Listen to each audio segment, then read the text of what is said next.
하나님의 은혜를 입고 자비하신 은총을 받은 사람도 타락할 수 있을까요? 만약 그렇다면 어느 정도까지 타락할 수 있게 될까요? 오늘 말씀은 주님의 은혜를 알고 자비하심을 입은 사람이라도 떨어지고 타락할 수 있다는 말씀입니다. 오늘 말씀은 창세기 19장 30절부터 38절이고요. 그 중에서 30절부터 33절까지 읽겠습니다.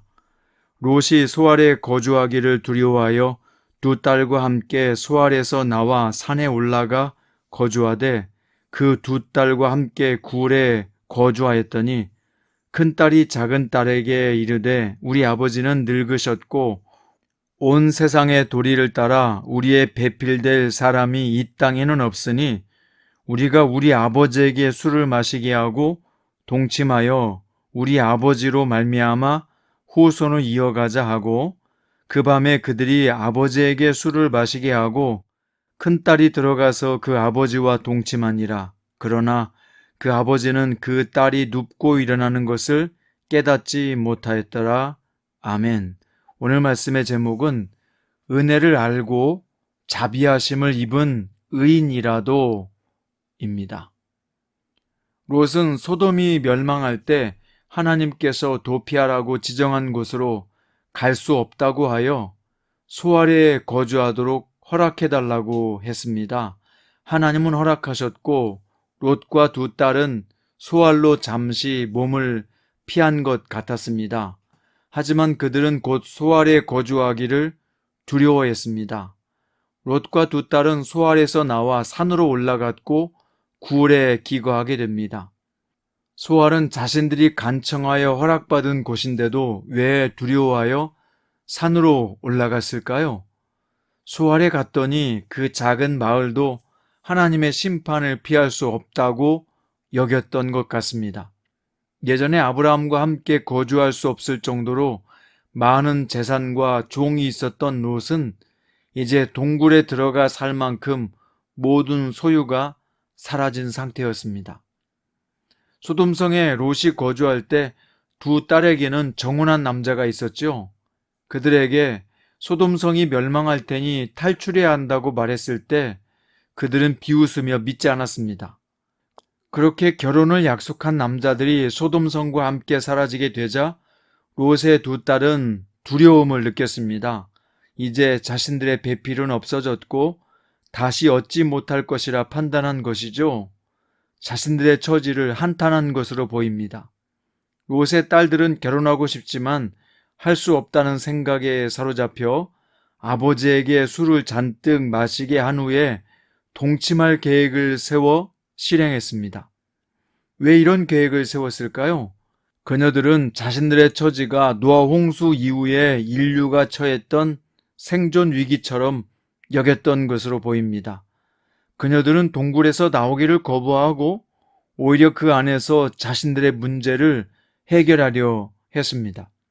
두 딸은 아버지와 부적절한 관계를 맺게 되었고 각각 임신을 하게 되었으며 큰 딸은 아들을 낳아 이름을 모압이라 불렀고 작은 딸도 아들을 낳아 베남미라고 불렀는데 베남미는 암몬을 말하고 그녀들은 그렇게 모압과 암몬의 조상이 된 것입니다.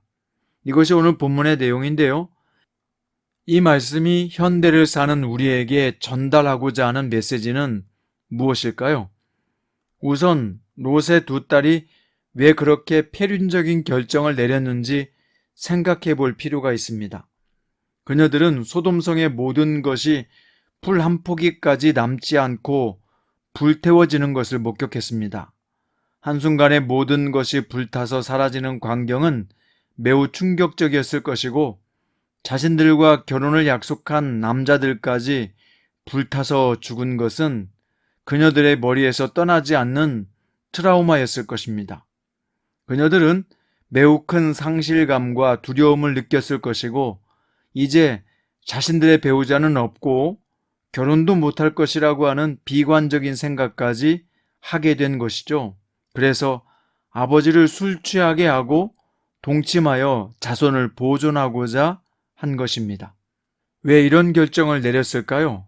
사람은 본대로 배운다고 두 딸은 타락한 소돔성에서 살면서 자신들 모르게 악하고 문란한 문화에 젖어 있었던 것입니다.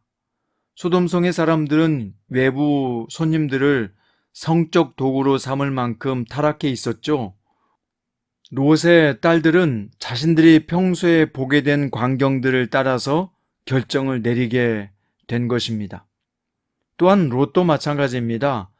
두 딸들이 따라주는 술을 덥석덥석 받아 마시고 술 취하여 자신의 딸들이 자신에게 어떤 일을 자행하는지도 모르고 있었습니다. 그래서 본문에서 두 번이나 반복하여 그러나 그 아버지는 그 딸이 눕고 일어나는 것을 깨닫지 못하였더라 라고 기록하고 있습니다. 본문 19장 19절에 보면 롯이 이렇게 말했어요. 주의 종이 주께 은혜를 입었고 주께서 큰 인자를 내게 베푸사 내 생명을 구원하시오나. 롯은 분명히 하나님의 은혜를 아는 자입니다. 자신이 소돔성에서 살아남은 것도 전적인 하나님의 은총이라는 것을 잘 알고 있었던 것이죠. 본문은 이렇게 하나님의 은혜와 자비로 구원을 받은 사람이라고 해도 분별력을 잃어버리고 받은 은혜와 다르게 행동할 수 있음을 보여주고 있습니다. 이것은 우리에게 무엇을 가르쳐 줍니까? 우리도 롯과 두 딸의 입장과 마찬가지라는 것을 알려주고 있는 것입니다. 우리도 죄인의 속성이 다분히 있고요. 우리가 속한 세상도 소돔성의 타락보다 더하면 더했지 절대 부족하지는 않을 것입니다. 그런데 하나님께 은혜를 입은 사람도 세상의 타락한 문화들의 찌꺼기에 익숙해지면 자신도 모르는 사이에 익숙해지고 배우게 되고 행동으로 나타나게 됩니다. 그래서 사도 바울은 로마서 12장에서 우리에게 이 세대를 본받지 말고 오직 마음을 새롭게 하여 하나님의 선하신 뜻을 분별하고 깨어 있어야 한다 라고 가르쳤습니다. 오늘날 하나님의 말씀을 따르며 순종하며 사는 것은 결코 쉽지 않지요. 오늘날의 세상의 문화는 우리 그리스도인들을 충분히 현혹시킬 만큼 짜릿하고 매혹적입니다. 이런 세상 풍조와 문화적 영향력은 우리 정신력과 의지로는 이길 수 있는 가벼운 상대가 아닙니다. 따라서 우리 그리스도인들은요, 하나님 말씀이 주시는 분별력으로 늘 무장하고 기도로 깨어 있어야 합니다. 시편 기자의 고백처럼 하나님께서 자기 마음을 살피시고 시험해 달라고 간청하면서 자기에게 악한 행위가 있나 보시고 자신을 영원한 길로 인도해 달라는 기도를 해야 할 것입니다. 사랑하는 성장 큐티 가족 여러분, 자신의 실력이나 능력이나 인내력을 믿지 마세요. 나는 결코 넘어지지 않을 사람이라고 베드로처럼 장담하지도 마세요. 우리는 유혹에 쉽게 깨지는 질그릇과 같습니다. 하지만 늘 기도하며 주님과 교제하고 매일 말씀을 묵상하고 성령님의 인도하심을 구한다면 든든한 반석 같은 믿음을 갖게 될 것입니다. 마태복음 6장 34절에 보면 내일 일은 내일이 염려할 것이요 한날의 괴로움은 그날로 족하니라. 1년 2년을 승리할 생각하지 말고요. 하루하루를 사십시오. 오늘은 오늘 주시는 은혜가 있으니까요. 오늘 주시는 말씀을 듣고 마음에 새기고 오늘 하루의 인도하심을 구하십시오. 우리가 언제까지 사는 것은 알지 못할 일이고 하루하루 성실하고 진실하게 살다 보면 주님께서 우리 승리가 모이게 하실 것이요 영광스러운 인생으로 만들어 주실 것입니다. 그러므로 사랑하는 성장 큐티 가족 여러분, 오늘 하루도 겸손히 말씀을 따르고 순종하는 복된 날 되시기를 주의 이름으로 축원드립니다. 기도드립니다.